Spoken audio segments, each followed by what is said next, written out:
Another shooting in Minneapolis on Saturday further polarizes the debate over President Trump's immigration enforcement. Alex Preddy, a 37-year-old ICU nurse, was shot by immigration and customs enforcement agents as he sought to film their actions on a Minnesota street on Saturday morning. The administration calls him a, quote, domestic terrorist, but the videos of the event suggest he posed little or no threat to the agents, even as he did carry a concealed firearm. President Trump said Sunday that he wants a thorough investigation into the shooting, even as he denounced Minnesota's Democratic mayor, governor, and Minneapolis mayor for inciting the protest.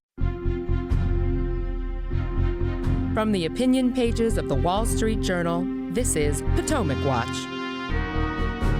Welcome to Potomac Watch. I'm Paul Gigot, here today with my colleagues Colin Levy and Kyle Peterson. Let's listen first to DHS Secretary Kristi Noem talk about the event on Saturday.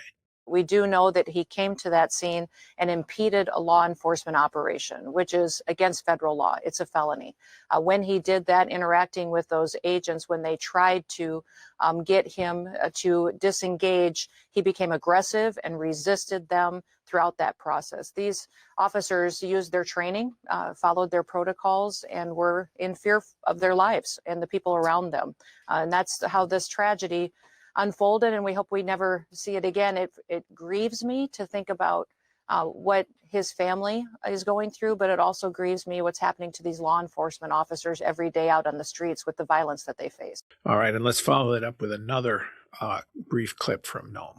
When you perpetuate violence against a government because of ideological reasons and for reasons to resist and perpetuate violence, that is the definition of domestic terrorism. This individual who came with weapons and ammunition to stop a law enforcement operation of federal law enforcement officers committed an act of domestic terrorism. That's the facts. Colin, let me ask you, is that the facts? I don't think so. I mean, big picture here, Paul, I really do think this is something of a watershed moment because everyone can see clearly what happened. There's so much video out there, and there's such a disconnect between what the administration is saying and what people can see with their own eyes. And people can read that Alex Preddy, as you said, was an ICU nurse without any criminal record. And they're just looking at this, I think, in the same way, in some ways, the way they looked at the Biden administration when they were out there saying, he's doing fine. He's running the show. He's on top of the world, and everyone could watch and see that he was clearly declining. And I think you have the same disconnect here where people really feel like they're being gaslighted by the administration. I think that's a very dangerous place to be. And I think it really risks undermining the Trump administration, even among conservatives, who have been traditionally a lot more supportive of his immigration agenda. And as we watch these videos, one of the things that's really been on my mind, as you see them respond to this guy so aggressively, is who ICE is recruiting and how rigorous the training is. I think, broadly speaking, my feeling here for a long time has been that this situation poses a big risk for law enforcement officers, not just for ICE agents, because in many places, the police force and the morale are just recovering from 2020 and the Black Lives Matter protests that coalesced around the idea of defunding the police and assuming that cops were operating recklessly and with negative intent. And, I think you have a lot more rigorous training in local law enforcement on how to handle these situations, obviously including how to do crowd control, than these ICE agents ever had. So for us to be listening to these voices in the administration, like Kristi Noem, like Stephen Miller, defending this conduct by ICE agents that's clearly crossed the line, I think is just dangerous all around, and especially for police officers, because it seems to justify the notion that the government tolerates violence. Well, the Kristi Noem comments imply that she knows Preddy's motives, that he was doing this because he wanted to disrupt and stop the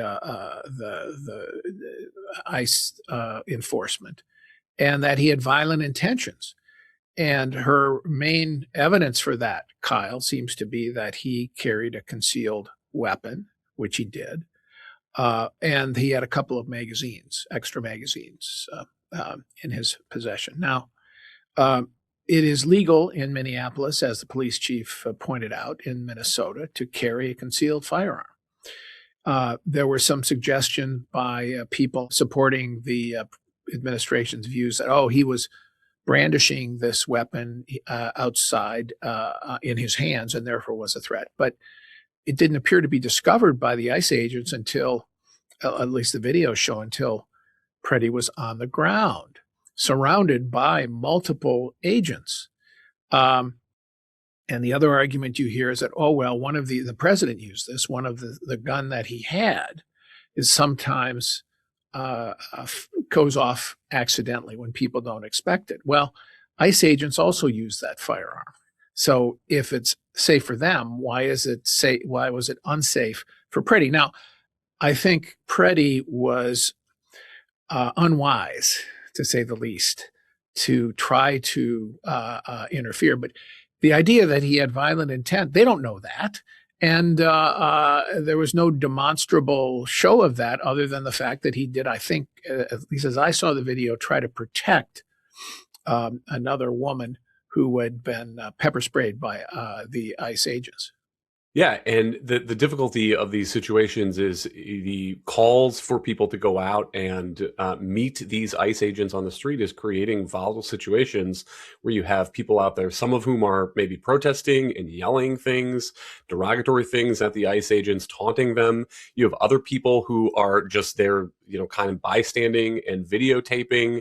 But then Preddy seemed to try to help some woman who was being pepper sprayed by ICE. And I've read that he had a concealed carry permit.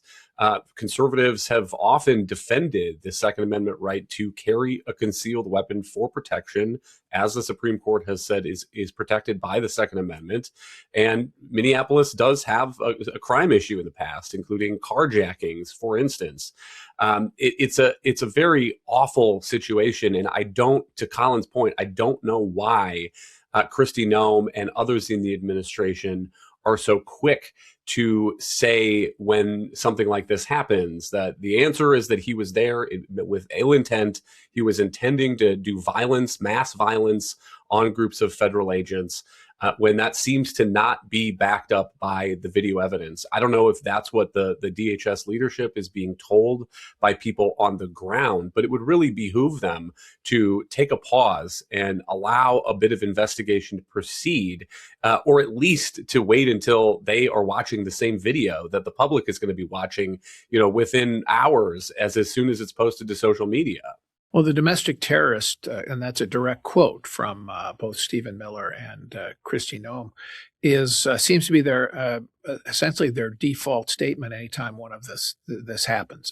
Domestic terrorist, and it as I think Colin you said, it defies what you see with your own eyes and the evidence. So the question becomes, how much is this eroding the credibility of the administration when it comes to these ICE events? And I think, all of my reporting suggests that Stephen Miller is running the show, and I think when in the administration, he's running the ICE policy. It's being implemented by Noem and the Border Patrol and so on, but Miller's running the show. So when he sets this message out, here's how we're going to respond. That's how you see it cascading down with this, everybody saying domestic terrorist, domestic terrorist.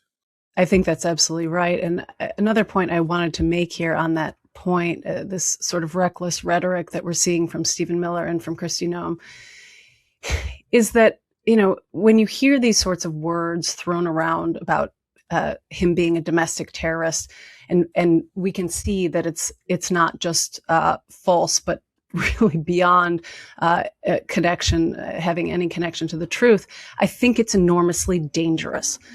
This kind of stuff all over social media is getting people riled up in a way that, we know things can get even more combustible. And I think that this can become a real risk as a call to action for vigilantes. If that sounds like I'm being a little bit high key, I think it's worth remembering there are aspects of the base that do respond to the administration this way. And that's what we saw on January 6th. When things are sort of casually tossed out there are people who really take that to heart and think they should go do something about it. So if you have the administration, Stephen Miller, Kristi Noem, saying these protesters are domestic terrorists, and there are people out there who really, in their best hearts, believe that they're telling the truth and that these people are domestic terrorists, I think there's a real risk that they want to do something about it, and you're actually encouraging more violence. So I think this is a very critical moment that really needs to be sort of walked back a bit. All right. We have also the other side of the political divide here. Tim Walz, the governor of Minnesota. Let's listen to him talk about what he would like President Trump to do in response to this. Donald Trump, I call on you once again. Remove this force from Minnesota. They are sowing chaos and violence. We've seen deadly violence from federal agents again and again and again.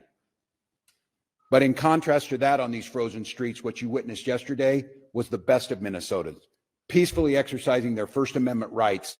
Well, so Tim Walz calling on the president to withdraw ICE. And it's a familiar message from him and from the mayor of Minneapolis. But I have to say, Kyle, Walz has behaved very badly in this whole situation over the last couple of weeks after Renee Good was shot, and what I think was again a probably needless show of violence, although arguably more ambiguous than this one we saw Saturday. He went on and did a video that said, "Don't just stay at home. Take your phone if you hear that ICE is in the neighborhood or nearby. Go out, film them, show that we want to collect evidence of their, quote, atrocities, unquote," that's his word, "for future prosecutions." So in a sense, he was saying to the Preddies of Minneapolis, go out there and film this. Now, if all they do is film, then that's a First Amendment right, and protest, fine. But when you have ICE agents out there, they're pressured, and we know for a fact that some of these people, they do use their cars to block ICE. They do get in the way and obstruct. Preddy got somehow tied up with those agents. That's a very dangerous situation, and you end up with these events. I just can't let Walz off the hook here because it seems to me that he wants to. It's almost as if he wants this fight with Trump. Yeah, I mean, I think both sides want to have only escalated, which is how we find ourselves now in this unfortunate explosive situation. I mean, part of the difficulty is, as we were talking about, the things that the DHS secretary is saying, that Stephen Miller is saying, calling Good and so forth domestic terrorists. I think that is also feeding the argument that Walz is making, is that we need people out there. We need bystander video. That's the only way we're going to get to the bottom of what happens in these kinds of confrontations. But it creates a very difficult situation for everybody, because these are federal agents. They're doing armed law enforcement. This is not a protest. This is not, this is not a run-of-the-mill like First Amendment operation. This is armed law enforcement agents out in the streets of Minneapolis trying to pick up people who are often accused of violent crimes, sometimes not. We can have that as a separate conversation in a moment. But that is not a situation where I would encourage anybody to go get in the faces of those armed agents. And on the other hand, on the other side of it, though, you also have Donald Trump, who seemingly picked Minneapolis as a focus of his deportation efforts because he thought it would be a good political move in the wake of the Minneapolis-Minnesota fraud scandals. Sent something like 2,000 federal agents to Minneapolis. Minneapolis, by the way, itself only has about 600 cops in the city proper. Then after the Renee Good shooting, sending something like another 1,000 agents of press reports. So you have something like 3,000 federal agents roaming around Minneapolis. It's not hard to imagine how this kind of confrontation occurs, and it seems to be occurring, almost daily. On the Trump front, he did have a phone call on Sunday evening with a Wall Street Journal reporter where he seemed to be, Colin, trying to dial down the temperature. He said, it looks like these ICE agents will be out of Minnesota here before too long. And we'll have a complete investigation of the incident. He also sent Tom Homan, his White House immigration enforcement advisor, to Minnesota. Homan has seemed to me, despite his clear views against illegal immigration, has been one of the voices of sanity here. After Renee Good was killed, he said, let's wait for the results of the investigation before we jump to conclusions the way that Stephen Miller did. So that may be a good sign that Trump is beginning to see that this is that he has to change the way ICE is operating here. I think that's right. I think those signs really do suggest that he is starting to metabolize the political risk to his administration, to the credibility of DHS, and really to his own political brand. I think as we're looking at what's happening in Minnesota too, and this is probably also, on President Trump's mind, is what in the medium term and long term this sort of instability starts to do to an economy. You look at Minneapolis, you look at Chicago, you look at the idea that these sorts of enforcement operations could be spreading across the country. And, I think up until this point, the business community has really sort of been a missing voice in this conversation. Historically, businesses have been an important advocate for immigration and just for, general social stability, as key to sort of making this a good place to do business. But they've been so cowed into silence because they're intimidated by the possibility of retaliation by the Trump administration. But, there's so many different knock-on effects here that could be damaging to the economy broadly, but also to particular sectors, from high tech to agriculture, to financial services and healthcare.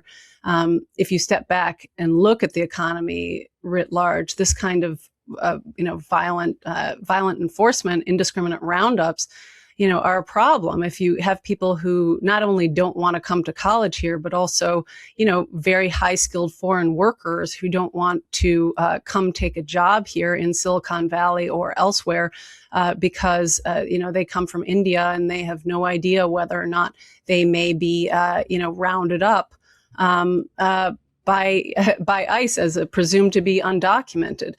So I think that's a really big risk now, and really poses some problems for industries, especially that rely on foreign labor. I don't want to go on too long here, but if you look at rural hospitals that employ so many foreign-born doctors and nurses, because those are hospitals that are harder to staff with Americans who may not, want to live in those places. Those places are going to start seeing real shortages if people just don't want to come over because of the risks of these sorts of roundups. Well, the immigration issue was such a great boon to Donald Trump in 2024, the way that Joe Biden had allowed a flood of asylum seekers to come over into the millions, created the opening for President Trump to say, I'll solve the problem at the border. And he has. I think by all accounts, the border crossings are de minimis now. I mean, there are a few that come across, but they're de minimis. Plus, then it's a question of, okay, well, you're deporting who with all of your vast new ICE and Border Patrol resources? And Trump has said, and his rhetoric makes clear still, that he wants to focus on the criminals. He wants to focus on the people who commit crimes and then send them out. I think he has broad public support for that. The problem he has, I think, and this is where the Minneapolis episodes are highlighting this, is when you have this mass deportation policy. Stephen Miller laid down a guideline for a quota for ICE to get 3,000 people a day, every day, arrested and on the road to deportation. That's when you set a quota, you end up, I think, encouraging people in ICE to really you're going to encourage them to do things that could be mistakes. All right, it's grab somebody first, ask questions later, and therefore you get into the situation where they arrest citizens. Oh, and then they're released later. Well, still, here's a citizen rounded up someplace and brought in. You get a situation where the 5-year-old was last week was taken into custody for a time, and I think most Americans look at it and say, "What is going on here?" And so immigration, which was the great boon for Trump in 2024, I think is evolving into a political liability in 2026, and all the polls support it. Kyle, I think the Republicans I talked to privately, they're worried about it. I agree. I think the Trump administration is putting itself on the back foot here, and not even just with respect to the U.S. citizens and the 5-year-old, but there are a lot of people who came in under President Biden who were granted some kind of legal protected status, whether it's temporary protected status, TPS, they were from a country where it was deemed not safe to return to, or whether they were waiting an asylum hearing or something like that and given a work permit and doing a roofing job or something like that. And there are all sorts of stories and headlines about those kinds of people being picked up by ICE as well. One other thought here is the Trump administration also sometimes seems to be trying to put on a show of force. That is why they, again, announced we're sending 2,000 people to Minneapolis. And it's contrary. It almost makes the actual law enforcement mission of ICE harder when you do that, because you're encouraging a pushback. You're encouraging some kind of protest. Maybe the Trump administration thought that would play well for them if there were some confrontations in the streets of Minneapolis, and the Trump administration could say we're on the side of law and order. But you could imagine an alternative scenario where they didn't announce some showy push into Minneapolis. They just had, I don't know, a few hundred agents there, and they were quietly going about their business, getting actually the worst of the worst, the criminals. Then they could say, we really are doing law and order. We really are going after the people that Americans want deported. And it's the sanctuary city policies that are standing in our way. That, I think, is where the Trump administration has the political strength. And they're choosing to do just the opposite of that. Here's where we get into a factual dispute about the degree to which the Minnesota and some of these sanctuary cities, so-called by the cities themselves, whether or not they're cooperating and turning over criminal migrants. It's the cities say, yes, we are cooperating. Tim Walz of Minnesota says we are cooperating. The Trump administration says, no, you're not. So I don't know the truth of that. I suspect there's some truth in both of those. We know some of these sanctuary cities really don't want to cooperate. So they ought to step up and cooperate because when they don't, I agree, it plays into the hands of Stephen Miller and so on, who want to show a force or want to demonstrate chaos or lawlessness. What we need here is a cooperative spirit between state and federal government in immigration enforcement, because that's what the law says. The federal government has the lead. Congress has passed statutes saying that, and they ought to be followed. Now, I know that is almost certainly, Colin, a forlorn hope. We probably feel like we're hopeless. I feel sometimes that I'm hopelessly Pollyannish about this. But, the rule of law here matters, and also the rule of reasonableness. We don't want confrontations and violence in the streets. And that's where we could be headed if cooler heads don't prevail. I agree with that, Paul. And I think there's really what you're saying here about the numbers and the percentages is really important. I think the administration really has lost the thread on their major raison d'etre for these immigration sweeps. They sold their plan to voters, and the idea that they're going to be out there going after criminals and the worst of society, people, who had been convicted of violent felonies or they had pending criminal records. And it did start out that way, right? I mean, at the beginning of 2025, I think it was around 87% of the people that ICE arrested had either a prior conviction or a criminal charge pending. But that number has declined so significantly. And as for the cooperation between the state and the federal government, one of the reasons that the federal government is really interested in that is because they want to transfer any of the already convicted criminals that were, originally in local or state custody into federal custody, so that they can count those as some of the people that they now, some of the really bad hombres that they now have control of. But that just means that so much of what we're seeing in terms of the sweeps on the street are necessarily getting a far lower percentage of really dangerous people. And therefore, the dragnets are sweeping up people, without any criminal record along the lines of what you're seeing in the protests in Minneapolis. So briefly, Kyle, what do you think? Are we going to get a little saner policy from both sides on this issue now? Well, it seems like Trump has realized that he has backed himself into a corner here. The sending of Tom Homan to Minneapolis, I think, is a good positive sign. After the shooting of Renee Good, for example, Tom Homan was circumspect and said, I'm not going to make a prejudgment of this based on some video clips circulating on the internet. Wait for the investigation to unfold.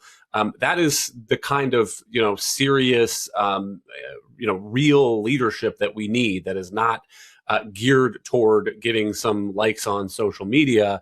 I don't know, hopefully Tom Homan can bring a sense of order, maybe slow the tempo a little bit of what's happening in Minneapolis. And that would be at least a step forward. All right. Thanks, Kyle. Thanks, Colin. Thank you all for listening. We are here every day on Potomac Watch, our Wall Street Journal opinion podcast. Thanks for listening.